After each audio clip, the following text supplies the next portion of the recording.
शांत मत रहो। 99 यज्ञ पूर्ण हुए, 100वां यज्ञ प्रारंभ हुआ। शुक्राचार्य जी महाराज जो है यज्ञ करवाने के लिए बैठे हैं और वामन महाराज वहां पर धीरे धीरे छोटे छोटे पांव लेकर के पहुंच गए। दरवाजे में खड़े हैं, भिक्षांदेही कर रहे हैं। राजा बलि ने देखा कि कोई नन्हा सा बालक, छोटा सा बालक, बड़ा सुंदर सा रूप उसका, दिव्य दिव्य छटाएं, हाथ में लाठी या छाता रखे हुए पहुंच गए हैं। तो चल के देखा था, जा पहुंचे राजा बलि प्रभु के पास में।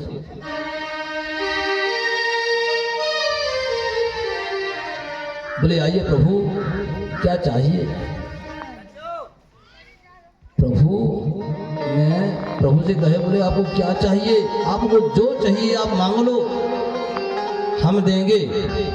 हम यज्ञ करने जा रहे हैं, हमारा जो है 100वां यज्ञ पूर्ण होने वाला है और आप जो मांगेंगे वह आपको मिलेगा। बोले वाह। वामन महाराज कहते हैं, बोले वाह प्रभु, धन्य ऐसा शिष्य भी होना चाहिए जो कि इतना गुणवान, इतना धनवान और सब कुछ देने से मना भी नहीं कर रहा है। जो चाहिए वो मांग लो आप कह रहे हैं। मतलब भगवान जो है प्रशंसा के पुल बांध दिए। इतनी प्रशंसा किए प्रभु ने कि फूल के गुब्बारा हो गए राजा बलि। बोले प्रभु अब एक काम करें, जो चाहिए आप मांग लें। शुक्राचार्य महाराज जी बैठे हुए देख रहे थे। बोले नहीं, अगर यह जो है छोटा सा बालक है तो जरूर कोई बात है, और छोटा सा बालक होकर बड़ी बड़ी बातें कर रहा है, मानो यह छोटा बालक ना समझो। अंदर ध्यान लगाकर देखा तो क्या देखा कि साक्षात भगवान विष्णु। बोले रे राजा बलि, तू दान मत करना,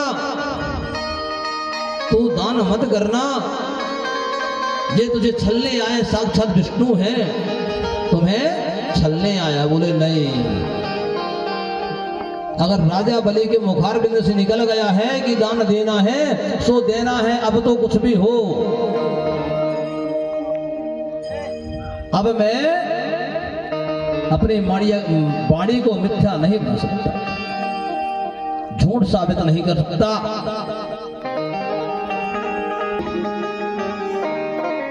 केवल मुझे 3 पग भूमि दान में दे दो, मैं इसने मैं अपना गुजर बसर कर लूंगा।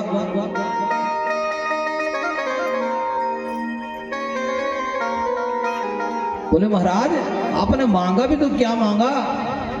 मुझ जैसे राजा से जो तीनों लोगों का, जो राजा यहाँ पर बैठा है विद्वान है, धनवान है, गुणवान है, और आपने मांगा तो क्या मांगा? 3 पग भूमि। आप इस भूमि का क्या कहेंगे? मांगना है तो कुछ अच्छा मांगो। बोले नहीं राजा बलि, अगर देना चाहते हो तो 3 पग भूमि मुझे दान दे दो, उस भूमि में कम से कम मैं बैठ करके और भगवान का ध्यान तो कर सकता हूँ। बोले ठीक है, अगर आप चाहते हैं कि 3 पग ही भूमि चाहिए तो ले लो।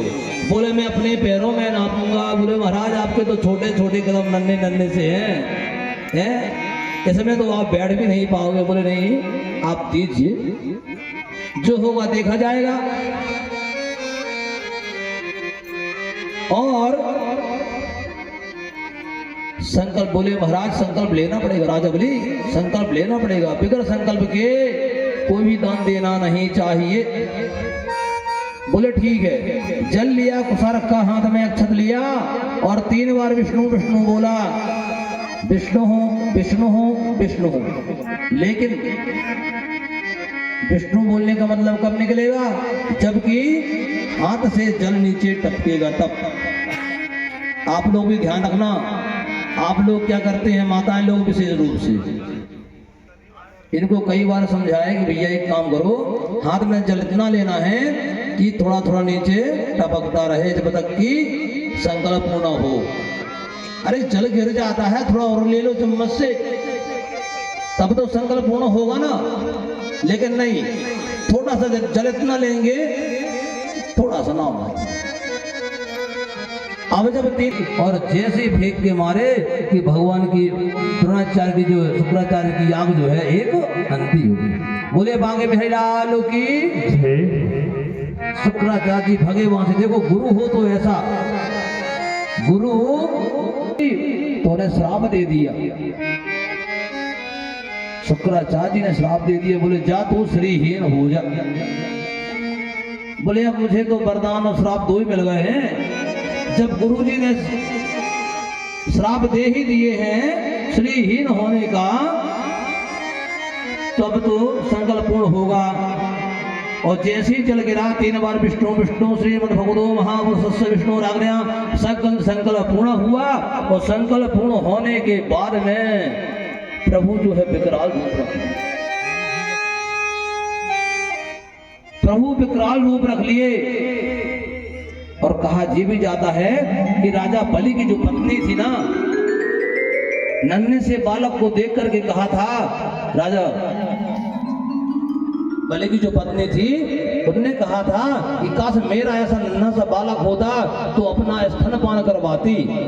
और जैसे ही भगवान ने अपना रूप धारण किया तो उन्होंने ये भी कहा है कि अगर मेरा बेटा अगर ऐसा होता छलिया तो मैं अपने स्तन में जहर लगा करके दूध का पान करवाती। भगवान ने कहा देवी सत्य हो एवं मस्तु, मैं जब कृष्ण अवतार में जब आऊंगा, जब कृष्ण का जन्म मेरा होगा, तब तू पुत्रा बनेगी और दूध का पान मैं करूंगा, मैया का काम आप करेंगी। बोले बांके बिहारी लाल की। और ऐसा हुआ।